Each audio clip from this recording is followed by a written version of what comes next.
all my life, anytime I bought food at the store, I've been used to it having nutrition information on the label, including things like, how much of any vitamin, how much sodium is in it, and the important details of what a serving size is.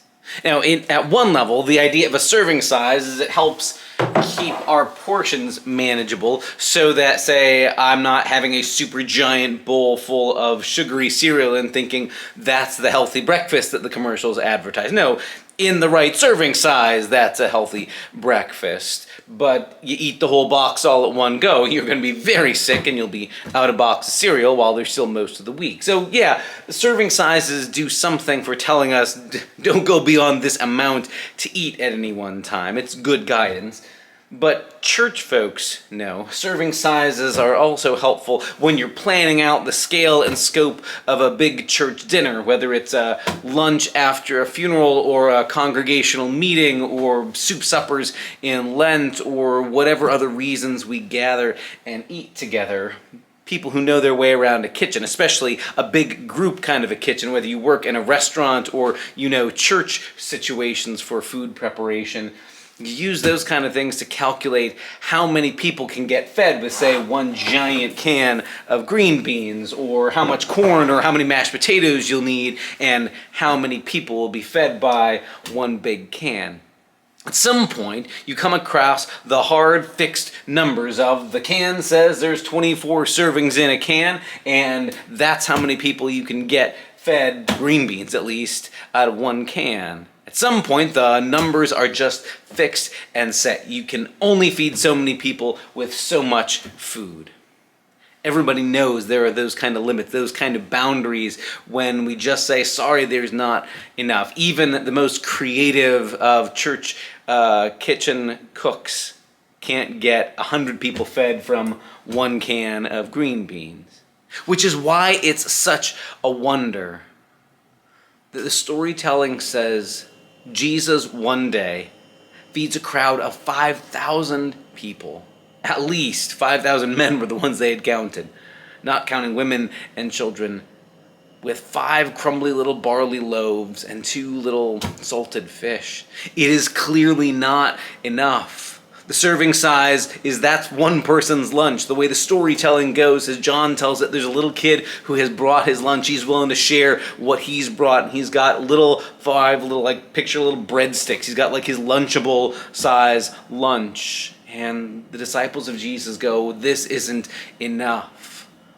And Jesus takes what is clearly not enough, what is not enough serving size for 5,000 portions, what is clearly only one person's lunch, and makes an abundance so that there is enough for all. And so that as the food is passed to each person, they realize, I don't have to be afraid. There will be enough for me and for my family and for everybody else. I can take and I can share and I can pass.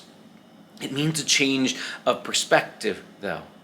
It means being able to trust that if Jesus says he will provide for everybody, I don't have to hoard. I don't have to take things when they come to me and just hoard it all for myself so that nobody else gets it. I can trust there will be enough all around. If I will dare to trust what Jesus says, then I can take what I need. My neighbor can have what they need. Everybody on the hillside gets to eat that day. And to top it off, the storytelling says there are 12 baskets full of leftover pieces. Over and over and over again, the scriptures in both the story of Israel in what we call the Old Testament Hebrew scriptures and in the stories of Jesus' community, we hear stories of God providing abundance enough for everybody. And that happens over and over and over again because this is who God is. God is concerned that everybody gets to eat. And once I'm no longer afraid that I'm going to get left out, once I can see there really is going to be enough for everybody, then when the basket of fish and bread gets passed to me, I don't have to hold on to it and see you as a threat because you're going to take my lunch. I know. I've got enough. You've got enough. We all have enough so I can take the basket and then pass it on to the next person.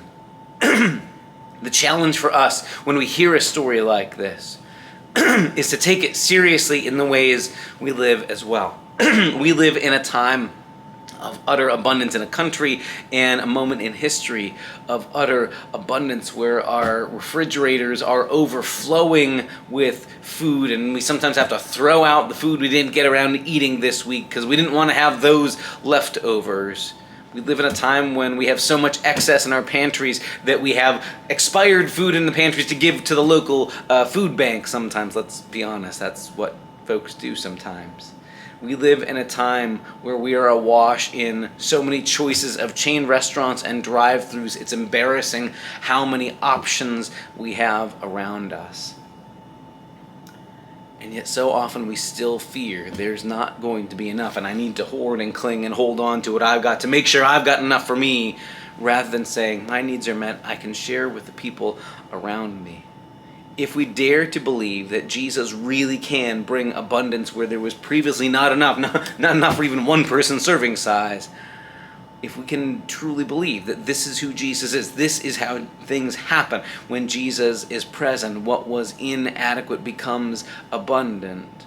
If we can dare to trust that about Jesus, then we can live our lives with open hands to receive the good things God places for each of us, and open hands to pass along and share what God gives to all people as well. That's the kind of life we're invited into. And we're invited to practice it together as the people of Jesus at the table of Jesus. People who know that where Jesus is, there's abundance. And that means the people around me I don't have to see as threats who are looking to take a cut of my piece of the pie, but as fellow neighbors that there's a place set at the table for. That's the story that we're going to hear this coming Sunday. And we'll be beginning a conversation that will last all through the following month about what it means to call on Jesus as our bread of life, what it means to trust that Jesus provides abundance, that Jesus provides enough. Join us for that conversation this coming Sunday, and then to explore all throughout the month of August as well. What it means that Jesus is our bread of life, what it means to be welcomed to the table of Jesus too.